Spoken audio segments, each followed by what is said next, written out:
میرا نام متو خان شکاری ہے۔ یہ میرے بچپن کے شکار کا واقعہ ہے۔ عجیب و غریب داستان ہے۔ مجھے یہ بیان کرنے میں کوئی باک نہیں کہ میری ابتدا بے حد غربت کے دور سے ہوئی۔ میں بٹول کا رہنے والا ہوں۔ یہاں کے سنترے ہندوستان میں مشہور ہیں۔ بٹول سے 6 میل کے فاصلے پر ایک چھوٹا سا گاؤں تھا۔ یہاں سنترے کے باغات ختم ہو کر جنگلی علاقہ شروع ہوتا ہے۔ اس گاؤں کا نام لکھن پور تھا۔ ہندو مسلمان کی ملی جلی آبادی تھی۔ کوئی 100-150 گھر کاشتکاروں کے تھے۔ میرے والد کا نام رمجو خان تھا۔ ان کا صرف ایک کھیت تھا جس کو انہوں نے بٹائی پر دے رکھا تھا اور خود وہ کپڑے کا کاروبار کرتے تھے۔ کپڑے کا کاروبار بھی کیا تھا، وہ ناگپور اور اکولا جا کر دیہاتیوں کے مطلب کا کپڑا خرید لاتے تھے اور گٹھڑی میں لاد کر گاؤں گاؤں پھیری کر کے کپڑے بیچتے تھے۔ گھر میں میری ماں تھی اور میں۔ وہ ایک ہفتے تک واپس نہیں آتے تھے۔ مجھے اپنی ماں صرف اس حد تک یاد ہے کہ وہ ایک گوری چٹی مضبوط جسم کی بلند قامت عورت تھی۔ میری تعلیم کا کوئی سوال ہی نہیں تھا۔ مجھے خوب یاد ہے میں 5 سال کی عمر سے گھر سے باہر نکل کر گاؤں کی چرتی چگتی مرغیوں پر ڈیلوں سے نشانہ بازی کیا کرتا تھا۔ شروع میں تو میرا نشانہ خطا ہوتا رہا اور مرغیاں آزاد ہو کر بھاگنے لگی، لیکن میں اپنی دھن کا پکا تھا۔ جب میرا نشانہ مرغی پر بیٹھا اور وہ چوٹ کھا کر تڑپنے لگی تو مجھے بے حد خوشی ہوئی۔ میں خوب کہا مار کر ہنسا۔ میری تقدیر میں چونکہ شکاری بننا تھا۔ مجھے حیرت ہے کہ بچپن میں مجھے یہ کیوں کر خیال پیدا ہوا کہ میں قریب کے بجائے دور کا نشانہ لگا کر شکار کروں۔ چنانچہ رفتہ میں ڈھیلے بازی میں اتنا مشتاق ہو گیا کہ مرغیوں کو کافی دور سے ڈھیلا پھینک کر زخمی کر دیتا، اور کمال کی بات یہ بھی کہ جس مرغی کا انتخاب کر لیتا تھا اسی کو میرا ڈھیلا لگتا تھا۔ میرا اور کسی کھیل میں دل ہی نہیں لگتا تھا۔ گاؤں والے پریشان تھے، لیکن میں ایک ٹیلے کے پیچھے چھپ کر ڈھیلے بازی کرتا تھا، لہٰذا کسی کو پتہ نہ چل سکا۔ میرا نشانہ جم گیا۔ اب میں نے بکریوں کے ریوڑوں پر ہاتھ صاف کرنا شروع کیا۔ یقین مانیے میرا پہلا ہی نشانہ ٹھیک بیٹھا اور کالی موٹی سی بکری کی ٹانگ زخمی ہو گئی۔ اب بجائے مرغیوں کے بکریاں اور بھیڑیں میرا نشانہ بننے لگی۔ گاؤں والے پریشان ہو گئے، لیکن ان کو پتہ نہ چل سکا کہ یہ شرارت کرنے والا کون ہے۔ میری 8 سال کی عمر تھی کہ میری والدہ کا انتقال ہو گیا۔ میرے والد پھیری پر گئے ہوئے تھے۔ گاؤں کے ایک لوہار رحیمو نے، جن کو میں چچا کہتا تھا، اور گاؤں والوں نے مل کر تجہیز و تکفین کی اور گاؤں کے مکھیا نے مجھے رحیمو چچا کے سپرد کر دیا۔ رحیمو چچا کی بھی بیوی مر چکی تھی، کوئی اولاد نہیں تھی۔ رحیمو چچا اپنی دکان پر دن رات بھٹی کے سامنے بیٹھے ہوئے کڑھائیاں، توے، چمٹے اور سنسیاں بنایا کرتا تھا، جن کو 15 دن کے بعد وہ ایک دوسرے گاؤں میں 15 روزہ بازار لگنے پر فروخت کرنے جایا کرتے تھے۔ رحیمو چچا بھٹی ہی پر موٹی موٹی روٹیاں پکا لیتے تھے، سبزی بنا لیتے تھے اور میں اور وہ دونوں کھا لیا کرتے تھے۔ خلاف معمول والدہ کے انتقال کے 1 مہینہ بعد والد صاحب گاؤں آئے اور والدہ کی قبر پر جا کر بہت روئے۔ مجھے ہدایت کی کہ میں رحیمو چچا کے ہاں ہی قیام رکھوں۔ وہ پھر چلے گئے اور 1 ہفتے کے بعد جب واپس آئے تو ان کے ساتھ ایک عورت اور ایک لنگڑا جوان آدمی تھا جس کو انہوں نے میرے گھر میں بسا دیا۔ مجھے رحیمو چچا سے معلوم ہوا کہ وہ میری سوتیلی ماں ہے۔ میں دن بھر جنگل کی طرف نکل جانے لگا۔ میری نشانہ بازی کا ذوق مجھے مجبور کرتا۔ جنگل کا انتخاب میں نے یوں کیا کہ کسی نہ کسی دن گاؤں والوں کو اس کا علم ضرور ہو جانا تھا کہ بکریوں اور بھیڑوں کو زخمی کرنے والا شریر میں ہی ہوں۔ میں نے جنگل کے ابتدائی حصے میں ایک ٹیلے کو اپنے نشانہ بازی کا مرکز بنا کر ڈھیلے مارنا شروع کیے اور میں خوشی سے اچھل پڑتا جب میرا نشانہ ٹھیک بیٹھ جاتا تھا۔ اتفاقاً پہلے ہی دن مجھے کوئی اپنے سے 50 گز دور ایک مرغابی بیٹھی ہوئی ملی۔ غالباً اس حصے میں کوئی بڑا جوہڑ تھا۔ میں نے ایک بڑا سا ڈھیلا اٹھا کر آہستہ آہستہ اس کے قریب جانا شروع کیا۔ تقریباً 12-14 گز رہ گیا تو میں نے وہ ڈھیلا مرغابی کے اوپر پھینکا۔ ڈھیلا اس کے بازو پر پڑا اور درد کی شدت سے اس نے لوٹنا شروع کیا۔ میں تیزی سے لپکا اور اس کی ٹانگوں کو ہاتھ میں دبا کر اس کو اٹھائے سیدھا چچا رحیمو کی دکان پر پہنچا۔ چچا رحیمو مرغابی کو دیکھ کر حیران رہ گئے۔ جلدی سے انہوں نے اس کو ذبح کیا، پر نوچے، اس کو صاف کیا اور گھر سے نمک مرچ تیل لا کر بھٹی پر بھوننا شروع کیا۔ ہم دونوں نے اس کا گوشت مزے لے کر کھایا۔ چچا نے مجھ سے کہا، تم نے یہ مرغابی کیوں کر پکڑی؟ میں نے صفائی کے ساتھ اپنے نشانہ بازی کا حال بتایا۔ وہ کہا مار کر ہنسے اور بولے، تو یہ کہو کہ مرغیوں، بکریوں اور بھیڑوں پر حملہ کرنے والے تم ہو، جس کا آج تک گاؤں والوں کو پتہ نہیں ہے۔ اگر کچھ دنوں تم مشق کرتے رہے تو بہت اچھے شکاری بن سکتے ہو۔ میں تم کو لوہے کی ایک غلیل بنائے دیتا ہوں۔ لوہے کے بیکار ٹکڑے تپا کر میں ان کو ایک طرف سے نوکیلا کیے دیتا ہوں۔ تم روز جنگل میں جا کر آج ہی کی طرح چڑیاں مار کر لایا کرو تو میں روٹی پکانے کی مصیبت سے بچ جاؤں گا۔ چچا بھتیجے دونوں گوشت ہی گوشت کھایا کریں گے۔ دوسرے دن مجھے ایک غلیل مل گئی اور لوہے کے 50-60 ٹکڑے، جن کو چچا نے ایک تھیلے میں بھر کر مجھے دے دیا اور غلیل چلانے کی ترکیب بھی سمجھا دی۔ میں نشانہ باز پہرے تھا، محض ان کے بتانے پر میں نے غلیل سے ایک درخت پر چڑیا کو فوراً ہی مار گرایا۔ چچا خوش ہو گئے۔ ہر روز میں کوئی نہ کوئی مرغابی یا تیتر یا 10-5 بٹیر ضرور لانے لگا۔ یوں ہم چچا بھتیجے گوشت خور بن گئے۔ غلیل کی وجہ سے میں کافی دور سے چڑیوں کو گرا لیتا تھا۔ اب میں بے خوف جنگل میں دور تک نکل جانے لگا۔ ایک دن میں جا رہا تھا کہ ایک طرف سے ایک سیاہ سانپ نکل کر میرے سامنے پھل نکال کر کھڑا ہو گیا۔ میں نے بغیر کسی خوف کے اپنے غلیل سے اس کے پھن پر نشانہ لگایا۔ اس کا پھن ٹکڑے ٹکڑے ہو گیا۔ روزانہ گوشت خوری کے باعث میں تندرست و توانا ہو گیا۔ میرا جسم تیزی کے ساتھ نشو و نما پانے لگا۔ ایک دن میں جنگل میں کافی دور نکل گیا کہ مجھے ہرنوں کا ایک ریوڑ نظر آیا۔ میں نے ایک ہرن پر غلیل چلائی۔ میرا لوہے کا گلہ اس کے ماتھے پر بیٹھا اور اس نے گر کر تڑپنا شروع کیا۔ میں نے اس ہرن کو، جس کا وزن 1 من سے کسی طرح کم نہیں تھا اور وہ زندہ بھی تھا، اپنے اوپر لاد لیا، اور جب میں اس کو رحیمو چچا کی دکان پر لے کر پہنچا تو رحیمو چچا مارے خوشی کے ناچنے لگے۔ میری پیٹھ ٹھونکی۔ مجھے چچا کے ساتھ رہتے ہوئے 5 برس ہو گئے تھے۔ میرے والد کبھی کبھی آ کر مجھے دیکھ جایا کرتے تھے اور بس میں نے بھی کر رخ نہیں کیا۔ جنگل کی تمام ہیبت اور تمام خوف میرے دل سے نکل گیا۔ میرا نشانہ پختہ تر اور کامل سے کامل تر ہوتا گیا۔ میرا اب تک شیر اور چیتے سے واسطہ نہیں پڑا تھا۔ بھیڑیے میں کئی بار مار چکا تھا، جن کی کھالیں چچا نے اتار کر بیٹھنے کے کام میں لے لی تھی۔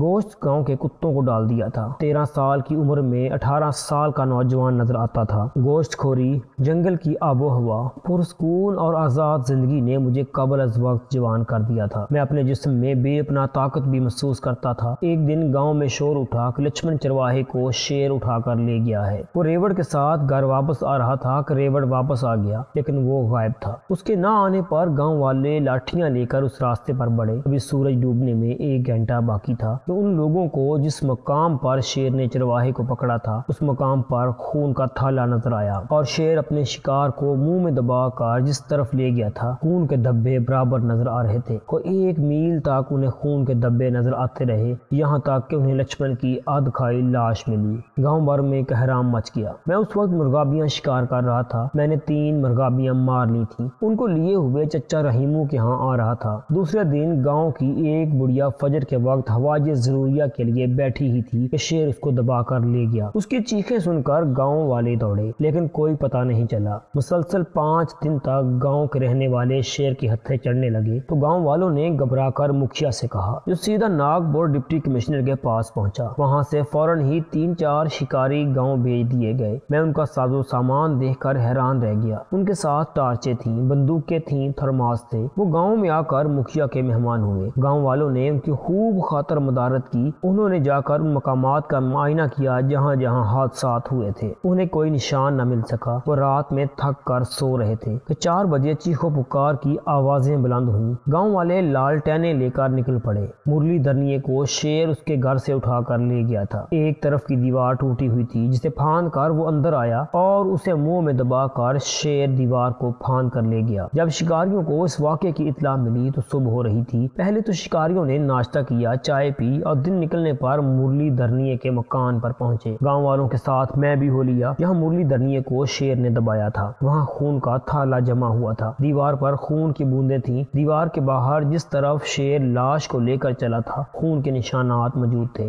اوروں کا تو میں نہیں کہہ سکتا، لیکن چونکہ اس رات میں شبنم گری تھی، زمین میں تری کے باعث شیر کے پنجوں کے نشان صاف نمایاں تھے۔ مجھے ان نشانات میں ایک پیر کا نشان ہلکا نظر آیا، شاید شیر کا ایک پیر چٹیلا تھا۔ تقریباً 2 میل خون کے نشانات کے سہارے سب لوگ ایک مقام پر نکلے جہاں جھاڑیاں ہی جھاڑیاں تھیں۔ انہیں جھاڑیوں کے درمیان مرلی دھرنیے کی لاش پڑی ہوئی تھی۔ اس کا ایک پیر اور ایک ہاتھ غالباً شیر نے کھا لیا تھا۔ منظر بڑا خوفناک تھا۔ تینوں شکاری اسی مقام پر رک گئے اور لاش کے قریب 3 درختوں پر مچانے بندوانے کا حکم دے کر وہ لوگ واپس ہوئے۔ میں بھی چلا آیا۔ میں نے چچا سے ذکر کیا کہ شیر کا شکار دیکھنا چاہتا ہوں۔ وہ بولے، ٹھیک ہے، لیکن تم رات میں کیوں کر جاگ سکو گے؟ ان شکاریوں کے پاس تھرماس میں چائے ہوتی ہے، ٹارچ ہوتی ہے، بندوقیں ہوتی ہیں۔ چائے پی پی کر یہ لوگ رات بسر کر لیتے ہیں۔ میں نے کہا، چچا کوئی ایسی دوا تم کو نہیں معلوم کہ جس کو کھا کر نیند نہ آئے؟ وہ بولے، معلوم تو ہے، سامنے کی جھاڑیوں میں جو کالی کالی ہریالیاں لگی ہوئی ہیں ان کو کھا لو، رات بھر نیند نہیں آئے گی، لیکن یہ انتہائی کڑوا کڑوی اور بد مزہ ہوتی ہیں، ان کو جانور تک نہیں چھوتے۔ میں نے ہریالیاں لی، واقعی نیم سے زیادہ کڑوی تھی، لیکن میں شکار کے شوق میں کھا کر چلا گیا، یہاں تک کہ شام کے 4 بج گئے۔ کل جو ہرن مارا تھا اس کا گوشت موجود تھا، اس سے پیٹ بھرنے کے بعد میں شکاریوں سے پہلے ان مچانوں کے پاس پہنچ گیا۔ لاش کی سرانڈ ہوا میں بسی ہوئی تھی، مکھیاں لاش پر بنبنا رہی تھی۔ میں درخت پر چڑھ گیا، یہاں سے لاش صاف نظر آ رہی تھی۔ میں نے خود کو پتوں میں چھپایا ہی تھا کہ تینوں شکاری آتے ہوئے نظر آئے۔ ان میں ایک ہندو، ایک سکھ اور ایک انگریز تھا، ان کے ساتھ گاؤں والے بھی تھے۔ ان کے بیٹھتے ہی سورج غروب ہونا شروع ہوا اور جنگل میں تاریکی نے تسلط جما لیا۔ جنگل میں شب گزاری میرے لیے یہ پہلا موقع تھا، لیکن مجھے ذرا برابر بھی خوف نہیں تھا۔ قریب آدھی رات تک وہ آپس میں باتیں کرتے رہے، سگریٹوں پر سگریٹیں چلتی رہیں، جنگلی جانوروں کی آوازیں برابر جنگل میں سنائی دیتی رہیں، مگر مجھ پر ذرا برابر بھی خوف طاری نہیں ہوا۔ میں بآرام درختوں کی شاخوں پر بیٹھا رہا، یہاں تک کہ رات کافی گزر گئی۔ شکاریوں کی باتیں بھی بند ہو گئیں، غالباً وہ اونگ گئے ہوں گے، لیکن میری آنکھوں میں نیند کا کہیں دور تک پتہ نہیں تھا۔ میں آرام سے بیٹھا ہوا جاگ رہا تھا کہ یکا یک بندروں کی آوازیں مسلسل آنا شروع ہوئیں۔ میں سمجھ گیا کہ شیر کو دیکھ کر بندر خوف کھا رہے ہیں۔ میں چوکنا ہو گیا۔ پتوں پر بھاری قدموں کی آواز قریب سے قریب تر آنا شروع ہوئی۔ میری آنکھیں اندھیرے میں دیکھنے کی عادی تھیں۔ میں نے ایک جانب سے شیر کو آتے ہوئے دیکھا۔ وہ آیا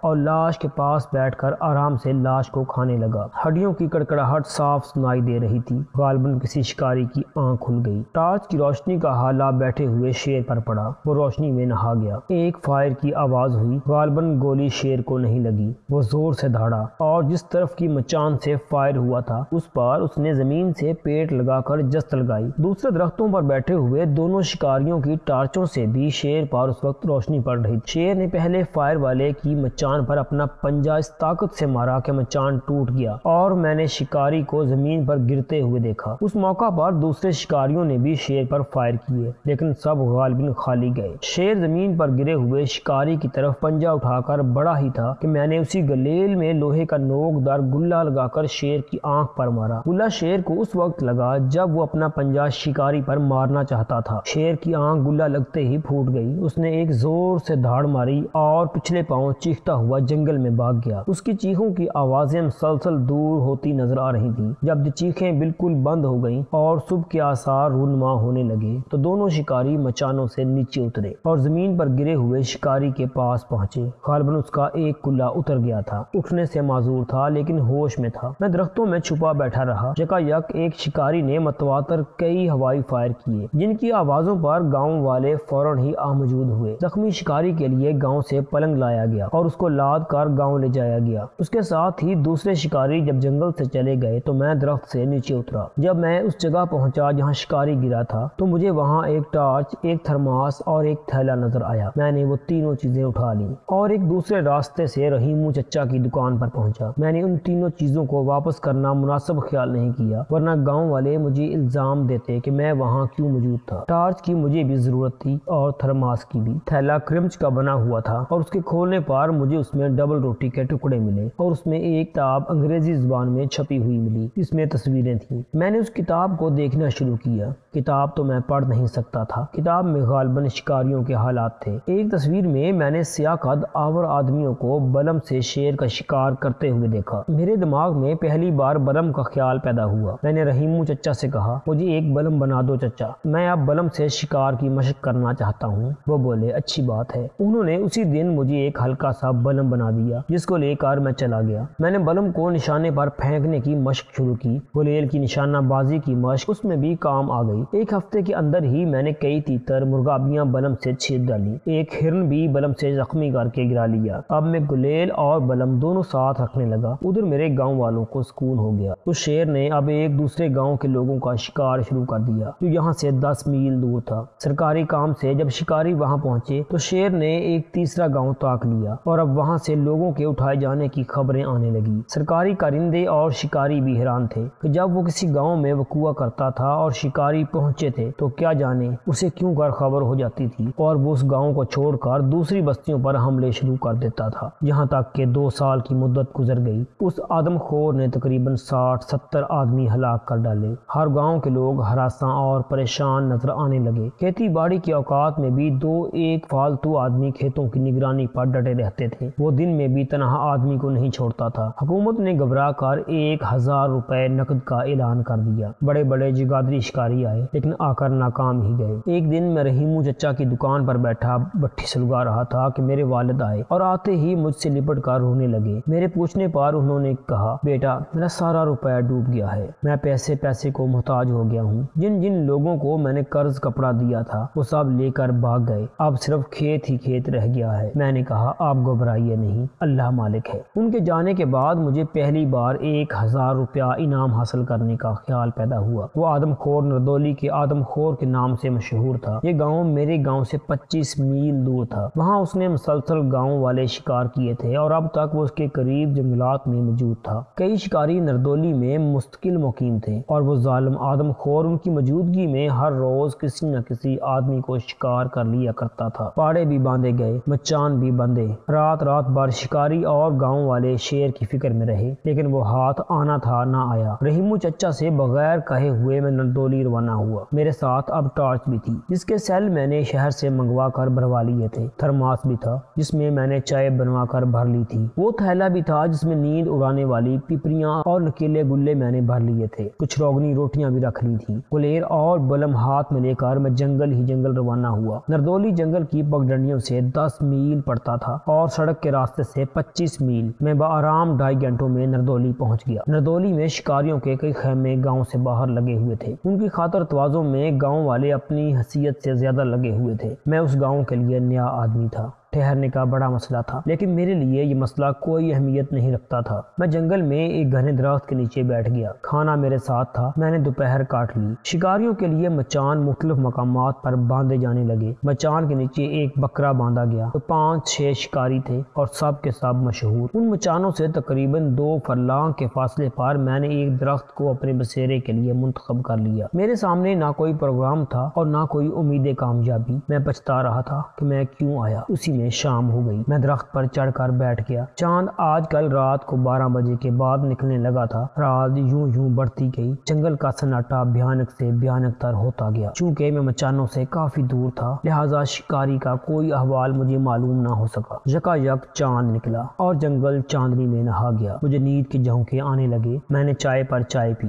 لیکن مجھے تو کوئی فائدہ نہ ہوا۔ ان بیری نما کڑوے پھلوں کو کھاتے ہی نیند آرام سے اڑ گئی۔ اچانک میرے کانوں میں شیر کی آواز آئی، عجیب قسم کی دھاڑ تھی، خوف اور غصے سے علیحدہ ایک قسم کی دھاڑ تھی، جس کے جواب میں ایک دوسری دھاڑ اسی قسم کی مجھے قریب سے سنائی دی۔ ان دھاڑوں کا تبادلہ مسلسل شروع ہوا۔ مجھے بھاری قدموں کی چاپ اپنے درخت کے قریب سنائی دی۔ پتوں کے پیروں سے دبنے کے بعد جو کھڑکھڑاہٹ پیدا ہو رہی تھی صاف نمایاں تھی، یہاں تک کہ میں نے ایک شیر کو دیکھا جو ایک پیر سے لنگ کرتا تھا۔ وہ میرے درخت سے 2 گز کے فاصلے پر آ کر ٹھہر گیا۔ چاندنی میں مجھے صاف نظر آیا، اس کی ایک ہی آنکھ تھی۔ میں سمجھ گیا کہ وہی آدم خور ہے جس کے جواب میں اس شیر نے دھاڑ مارنے کے لیے منہ کھولا۔ بلا ارادہ میرا ہاتھ بلند ہوا اور میں نے بلم شیر کے کھلے ہوئے منہ میں دے مارا جو محض اتفاقاً اس کے حلق میں جا کر پھنس گیا۔ شیر نے گھبرا کر جست لگائی۔ جب وہ گرا تو اس کے گرنے سے بلم اور بھی اس کے سینے میں اتر گیا۔ اس نے دھاڑیں مار کر تڑپنا شروع کر دیا۔ میں سمجھ گیا بلم اس کے سینے میں پھیپھڑوں یا دل کے پار اتر گیا ہے۔ وہ تڑپتا رہا۔ اس کی چیخیں اب کراہوں میں تبدیل ہو گئیں، یہاں تک کہ آواز آنا بالکل بند ہو گئی۔ میں صبح کا انتظار کرنے لگا۔ تقریباً 2 گھنٹے کے بعد صبح ہو گئی۔ میں نے اور انتظار کیا۔ جب روز روشن ہو گیا تو میں درخت سے اترا اور شیر کے قریب گیا۔ وہ اب مر چکا تھا۔ اب میں اس کی جانب بڑھا جس طرف شکاریوں کی مچان تھے۔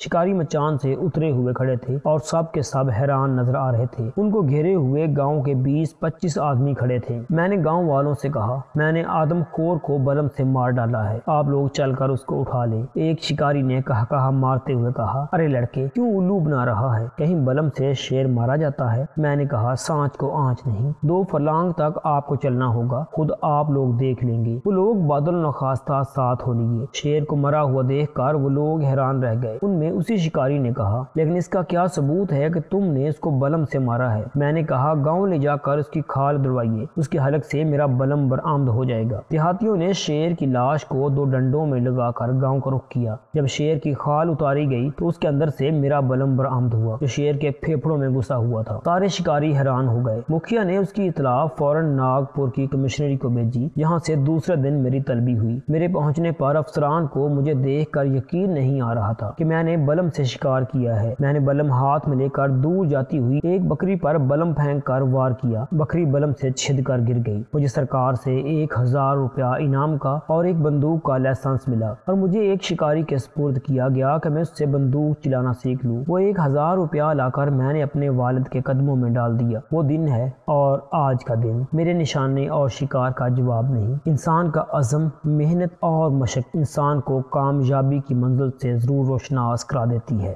تو دوستو یہ تھی ہماری آج کی سٹوری۔ جانے سے پہلے اس ویڈیو کو لائک کریں، شیئر کریں، کمنٹ باکس میں اپنی رائے کا اظہار ضرور کریں۔ چینل کو سبسکرائب کر لیں اگر سبسکرائب نہیں کیا تو۔